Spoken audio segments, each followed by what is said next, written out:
തറവാട്ടിൽ തിരിച്ചെത്തിയപ്പോൾ രാത്രി 9 മണി കഴിഞ്ഞിരുന്നു. മാളവികയുടെ കാലുകൾ ഇപ്പോഴും വിറയ്ക്കുന്നുണ്ട്. പക്ഷേ അവളത് പുറത്ത് കാണിച്ചില്ല. വല്യമ്മച്ചി ഓടിവന്ന് അവളെ കെട്ടിപ്പിടിച്ച് കരഞ്ഞു. ആദിത്യ ഒന്നും മിണ്ടാതെ നേരെ മുകളിലെ തൻ്റെ മുറിയിലേക്ക് കയറിപ്പോയി. വാതിൽ ശക്തിയിലടച്ചു. മാളവിക ആ അടഞ്ഞ വാതിലിലേക്ക് നോക്കി നിന്നു. മാളു എന്ന് വിളിച്ച ആ ശബ്ദം ഇപ്പോഴും കാതിൽ മുഴങ്ങുന്നു. ഇനി ആരും തൊടില്ല എന്ന വാക്കിൻ്റെ ചൂട് ഇപ്പോഴും നെഞ്ചിലുണ്ട്. പക്ഷെ ഇപ്പോഴവൻ പഴയ ആദിത്യയാണ്. കലിപ്പൻ, ദേഷ്യക്കാരൻ. മോളെ, പോയി കുളിച്ച് ഡ്രസ്സ് മാറിക്കോ, വല്യമ്മച്ചി പറഞ്ഞു. ഞാൻ ചൂട് പാല് കൊണ്ടുവരാം. മാളവിക തലയാട്ടി ഗസ്റ്റ് റൂമിലേക്ക് നടന്നു. കണ്ണാടിയിൽ നോക്കിയപ്പോൾ അവൾ ഞെട്ടി. മുടി കലങ്ങിയിരിക്കുന്നു, കണ്ണുകൾ ചുവന്നിരിക്കുന്നു. കഴുത്തിൽ രാജന്റെ ആളുകൾ പിടിച്ചതിൻ്റെ ചുവന്ന പാട്. പെട്ടെന്ന് അവൾക്ക് കരച്ചിൽ വന്നു. പക്ഷേ ശബ്ദം പുറത്തു വരാതെ അവൾ മുഖം പൊത്തി. അർദ്ധരാത്രി. ആദിത്യയുടെ മുറിയിൽ നിന്ന് എന്തോ ശബ്ദം. വെള്ളം കുടിക്കാൻ എഴുന്നേറ്റ മാളവിക നിന്നു. വീണ്ടും അതേ ശബ്ദം, ഒരാളുടെ ഞരക്കം പോലെ. അവൾ പതിയെ പടി കയറി മുകളിലെത്തി. ആദിത്യയുടെ മുറിയുടെ വാതിൽക്കൽ ചെന്ന് ചെവി ഓർത്തു. വെള്ളം. അകത്ത് നിന്ന് ആദിത്യയുടെ ശബ്ദം, വളരെ അവശ്യമായ ശബ്ദം. മാളവികയുടെ നെഞ്ചിടിപ്പ് കൂടി. അവൻ പതിയെ വാതിൽ തള്ളി. മുറിയിൽ ലൈറ്റ് ഓഫാണ്. AC-യുടെ തണുപ്പ്. പക്ഷെ കട്ടിലിൽ ആദിത്യ കിടന്ന് പിടയുകയാണ്. പുതപ്പ് താഴെ കിടക്കുന്നു. ഷർട്ട് മുഴുവൻ വിയർപ്പിൽ കുതിർന്നിരിക്കുന്നു. സാറേ, മാളവിക വിളിച്ചു. മറുപടിയില്ല. അവൾ അടുത്ത് ചെന്ന് ലൈറ്റിട്ടു. ആദിത്യയുടെ മുഖം ചുവന്നിരിക്കുന്നു. നെറ്റിയിൽ വിയർപ്പ്. ചുണ്ടുകൾ ഉണങ്ങി വിണ്ടിരിക്കുന്നു. അവൻ പനിച്ച് വിറയ്ക്കുകയാണ്. മാളവിക പേടിച്ച് അവൻ്റെ നെറ്റിയിൽ കൈവച്ചു. തീ പോലെ ചൂട്. അയ്യോ സാറേ, നല്ല പനിയാണല്ലോ. അവൾ ഓടി താഴേക്ക് ചെന്നു. വല്യമ്മച്ചയെ വിളിച്ചു. ചൂടുവെള്ളം, തുണി, മരുന്ന് എല്ലാം എടുത്ത് മുകളിലേക്ക് ഓടി. മോളെ, ഡോക്ടറെ വിളിക്കണോ? വല്യമ്മച്ചി ചോദിച്ചു. വേണ്ട വല്യമ്മച്ചി, ഞാൻ നോക്കിക്കോളാം. രാത്രിയല്ലേ, വെറുതെ ബുദ്ധിമുട്ടിക്കണ്ട, മാളവിക പറഞ്ഞു. വല്യമ്മച്ചി പോയി കിടന്നോളൂ, ഞാനിവിടെ ഉണ്ടാകും. വല്യമ്മച്ചി സംശയത്തോടെ നോക്കി. അവൻ സമ്മതിക്കുമോ മോളെ? നിന്നെ അടുത്ത് നിർത്താൻ പോലും അവനിഷ്ടമല്ല.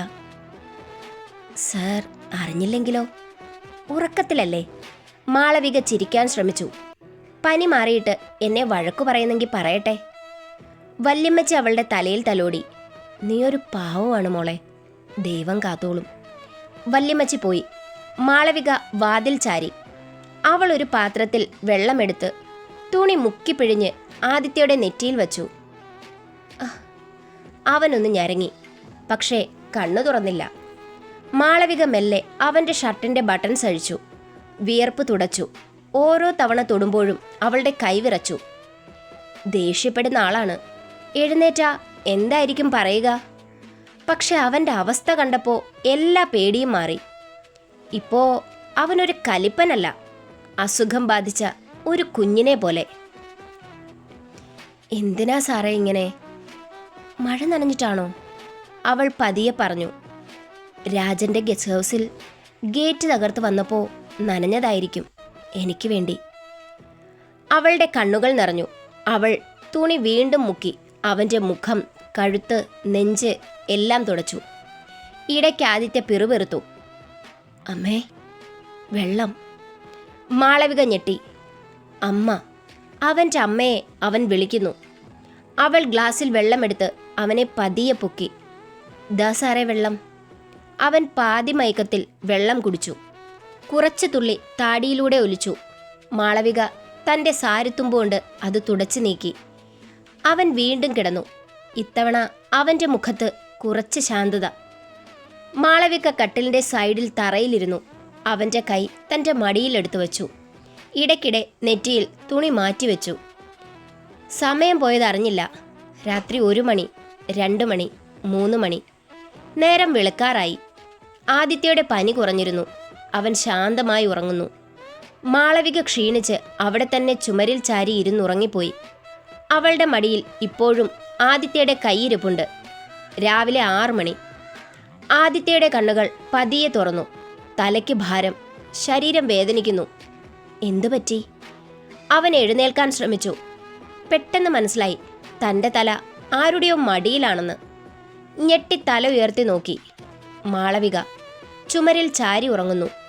അവളുടെ മുഖം ക്ഷീണിച്ച് വാടിയിരിക്കുന്നു. കൺതടങ്ങൾ കറുത്തിരിക്കുന്നു. പക്ഷേ ആ മുഖത്തെന്തോ ഒരു ശാന്തത.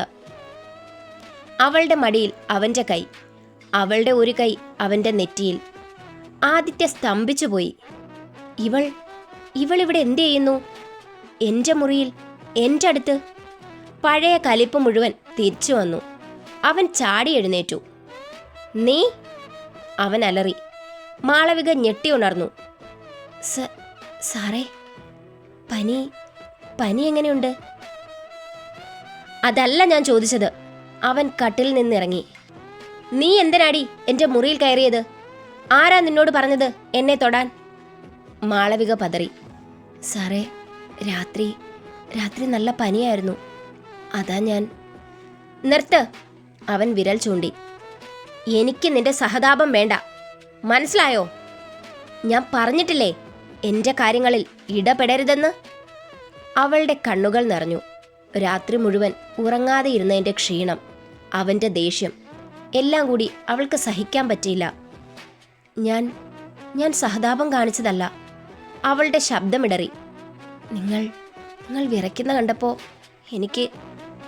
മതി! അവൻ ഗർജിച്ചു. ഇറങ്ങിപ്പോടി എൻ്റെ മുറിയിൽ നിന്ന്. ഇനി മേലാൽ എൻ്റെ അനുവാദമില്ലാതെ ഈ വാതിൽ തുറക്കരുത്, കേട്ടോ? മാളവികയുടെ ചുണ്ടുകൾ വിറച്ചു. അവൾ ഒന്നും മിണ്ടാതെ എഴുന്നേറ്റു. കണ്ണീർ തുടയ്ക്കാതെ വാതിൽ തുറന്ന് ഇറങ്ങി ഓടി. ആദിത്യ അവിടെ നിന്നു. നെഞ്ച് കയറിയിറങ്ങുന്നു. അവൻ മേശപ്പുറത്തേക്ക് നോക്കി. പാത്രത്തിൽ വെള്ളം, നനഞ്ഞ തുണി, മരുന്ന്, സൈഡിൽ ഒരു ഗ്ലാസ്, അതിൽ പകുതി വെള്ളം. അവൾ രാത്രി മുഴുവൻ ഇവിടെ ഉണ്ടായിരുന്നു, തനിക്ക് വേണ്ടി. താൻ ദേഷ്യപ്പെട്ടിട്ടും വെറുത്തിട്ടും. അവൻ പതിയെ കട്ടിലിരുന്നു. തലയിൽ കൈവച്ചു. എന്തോ ഒരു വേദന. പനിയുടെ അല്ല, വേറെ എന്തോ. അവളുടെ നിറഞ്ഞ കണ്ണുകൾ കണ്ടപ്പോൾ തോന്നിയ വേദന.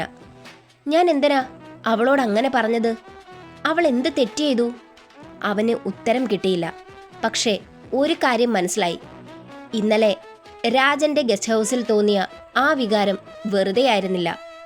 ദേഷ്യം, അതിൻ്റെ ഉള്ളിൽ എവിടെയോ വളരെ ആഴത്തിൽ ഒരു തരി സ്നേഹം മുളച്ചു തുടങ്ങിയിരിക്കുന്നു. അവനറിയാതെ, അവന് സമ്മതിക്കാൻ കഴിയാതെ. പക്ഷേ അവൻ കലിപ്പനല്ലേ, സമ്മതിക്കുമോ? താഴെ ഗസ്റ്റ് റൂമിൽ മാളവിക കട്ടിലിൽ കമിഴ്ന്നു കിടന്ന് കരയുകയായിരുന്നു. എന്തിനാ താൻ പോയത്? പോകണ്ടായിരുന്നു. അദ്ദേഹം വഴക്കു പറയുമെന്ന് അറിയുമായിരുന്നില്ലേ? അവൾ തന്നോട് തന്നെ ചോദിച്ചു. അപ്പോഴാണ് വാതിലിൽ മുട്ട് കേട്ടത്. വല്യമ്മച്ചി. മോളെ, എന്തിനാ കരയുന്നേ? ആദി വല്ലതും പറഞ്ഞോ? മാളവിക എഴുന്നേറ്റിരുന്നു. ഇല്ല വല്യമ്മച്ചി, ഒന്നുമില്ല. കള്ളം പറയാതെ മോളെ. എനിക്കറിയാം അവൻ ദേഷ്യപ്പെട്ടെന്ന്. പനി മാറിയപ്പോൾ പഴയ സ്വഭാവം വന്നു കാണും. മാളവിക തലയാട്ടി. വല്യമ്മച്ചി അവളുടെ അടുത്തിരുന്നു. സങ്കടപ്പെടണ്ട മോളെ. അവൻ പറയുന്നത് കാര്യമാക്കണ്ട. അവൻ്റെ ഉള്ളിൽ നന്മയുണ്ട്.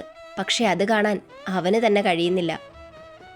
വല്യമ്മച്ചി, അദ്ദേഹം എന്നെ ഒരിക്കലും സ്നേഹിക്കില്ല, അല്ലേ? മാളവികയുടെ ശബ്ദം പൊട്ടി. വല്യമ്മച്ചി ചിരിച്ചു. ആരാ പറഞ്ഞത്? ഇന്നലെ നിനക്ക് വേണ്ടി അവൻ എന്താ ചെയ്തതെന്ന് നീ മറന്നോ? സ്വന്തം ജീവൻ പോലും നോക്കാതെ ഓടി വന്നവനാ. ദേഷ്യപ്പെടുന്നവൻ അതൊന്നും ചെയ്യില്ല മോളെ. മാളവിക ഒന്നും മിണ്ടിയില്ല. പക്ഷെ അവളുടെ മനസ്സിൽ ഒരു ചെറിയ പ്രതീക്ഷ. മുകളിൽ ആദിത്യ ജനലിലൂടെ പുറത്തേക്ക് നോക്കി നിൽക്കുകയാണ്.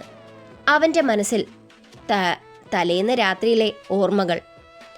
അർദ്ധബോധത്തിൽ തോന്നിയൊരു സ്പർശം, തണുത്ത തുണിയുടെ സുഖം, അമ്മേ എന്ന് വിളിച്ചപ്പോൾ കേട്ട ഒരു ശബ്ദം. ദാസാറെ, വെള്ളം. അത് അവളുടേതായിരുന്നു, ആ പൂച്ചക്കണ്ണുള്ളവൾ. അവൻ ദേഷ്യത്തിൽ മേശയിലിടിച്ചു. ഛേ, ഞാൻ എന്തിനാ ഇതൊക്കെ ആലോചിക്കുന്നത്? അവൾ ആരാ? ഒരു ബാധ്യത, അത്രേ ഉള്ളൂ. പക്ഷേ അവൻ്റെ ഹൃദയം സമ്മതിച്ചില്ല. അത് പതിയെ മിടിക്കുന്നുണ്ടായിരുന്നു അവൾക്ക് വേണ്ടി.